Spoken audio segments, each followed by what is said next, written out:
Sam Allardyce, a veteran football manager with a career spanning several decades, has faced significant scrutiny regarding his conduct and ethical standards within the sport. The allegations centred around two major incidents: the 2006 BBC Panorama investigation and the 2016 Daily Telegraph sting operation. On September 19, 2006, the BBC Current Affairs programme Panorama broadcast an undercover investigation titled Undercover Football's Dirty Secrets, which included serious allegations against Sam Allardyce, who was then the manager of Bolton Wanderers. The documentary alleged that Allardyce and his son, Craig, had accepted bribes from football agents in exchange for ensuring the signing of specific players to the club. The programme utilised undercover footage that purportedly showed two football agents, Tenny Yerema and Peter Harrison, each separately claiming that they had made payments to Sam Allardyce through his son, Craig, to facilitate transfer deals. Specifically, Panorama focused on three Bolton Wanderers transfer signings: defender Tal Ben-Haim, midfielder Hidetoshi Nakata, and goalkeeper Ali Al-Habsi, alleging that these deals involved secret payments from agents to Craig Allardyce. At the time of some of these transfers, it was claimed that Craig Allardyce was contractually banned from conducting any transfer-related business with Bolton Wanderers. The documentary further alleged that Craig Allardyce received approximately £50,000 as part of the transfer deal for Tal Ben-Haim. Peter Harrison, one of the agents filmed, was quoted as saying to the undercover reporter, "If I say, 'Listen, Sam, I'll give Craig some money,' he'll say, 'Yeah, okay, we'll do a deal.'" This suggested a potential arrangement where payments to the manager's son acted as an inducement for Sam Allardyce to favour certain player signings. Sam Allardyce vehemently denied all the allegations made against him in the BBC Panorama documentary, stating unequivocally that he had never taken or asked for a bribe. Following the broadcast,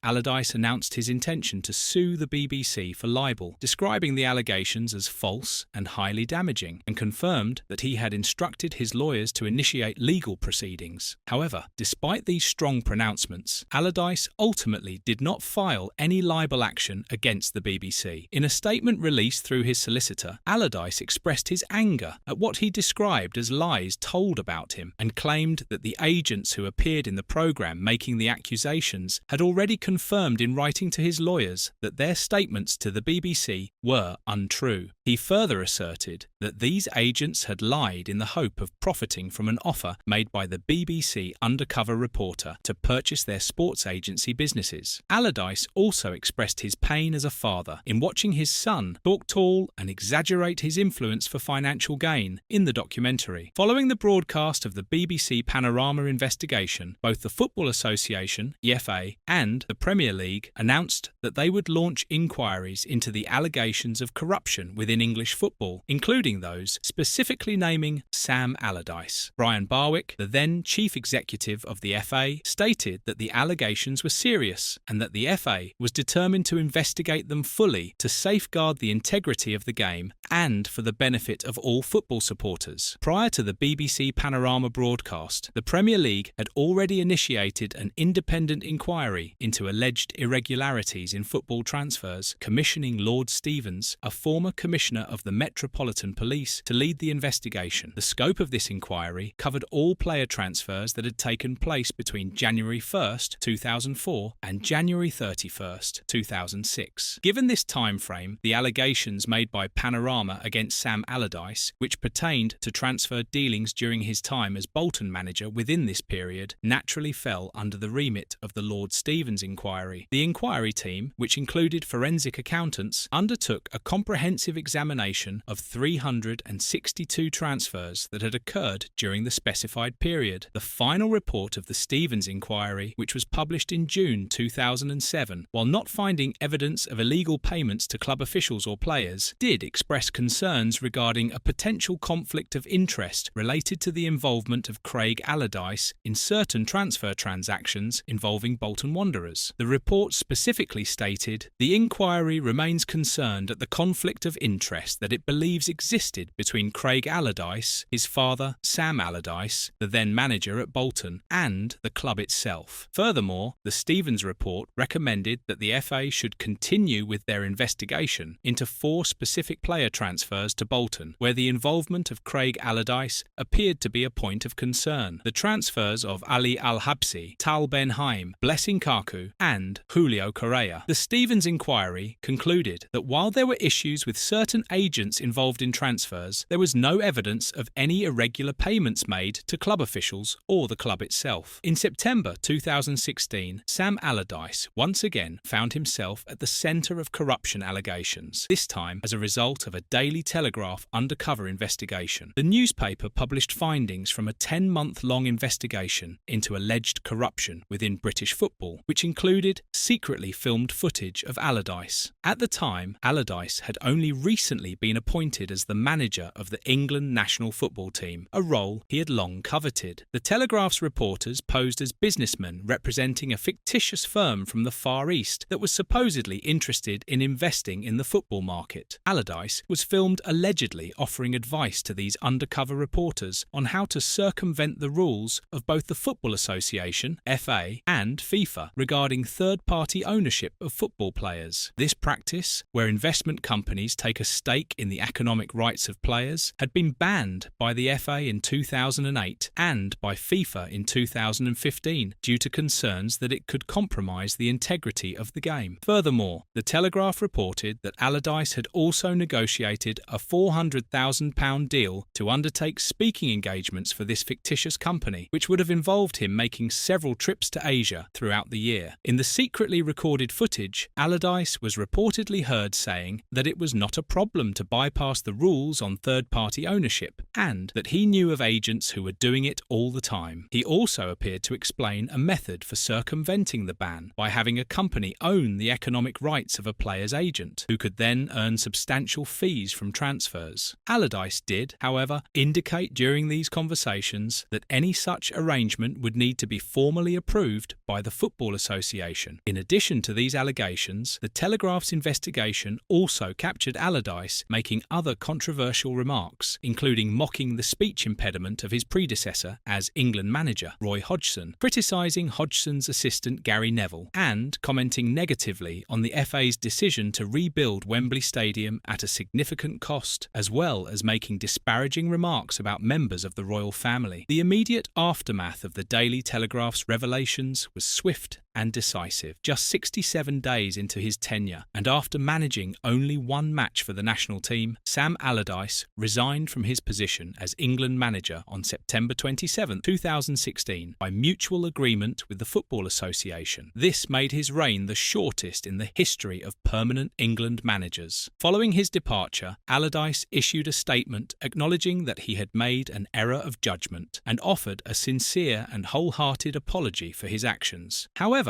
in subsequent comments, Allardyce also claimed that entrapment has won in this instance, expressing his disappointment with the situation and the outcome. The Football Association reacted strongly and swiftly to the allegations published by the Daily Telegraph. In an official statement, the FA described Allardyce's conduct as inappropriate for the manager of the England national team, emphasising that the position demands strong leadership and respect for the integrity of the game at all times. Martin Glenn, the chief executive of the FA at the time, stated that Allardyce's comments represented a significant error of judgment and that the FA had to prioritise the protection of the wider interests of the game in their decision-making process. Separately, the City of London Police conducted a review of the evidence presented by the Daily Telegraph, but ultimately found no evidence of criminal wrongdoing on the part of Sam Allardyce. Despite the significant controversies, Sam Allardyce continued to find employment as a football manager at various clubs following both the 2006 and 2016 incidents. This suggests that while his reputation may have been tarnished, his proven track record as a manager, particularly his ability to keep teams in the Premier League, remained highly valued by club owners. The career of Sam Allardyce has been marked by 2 significant instances of corruption allegations that have garnered considerable media attention and scrutiny. While neither case resulted in formal criminal charges, they They significantly impacted his career trajectory, with the 2016 incident directly leading to his resignation from what he considered his dream job as England manager.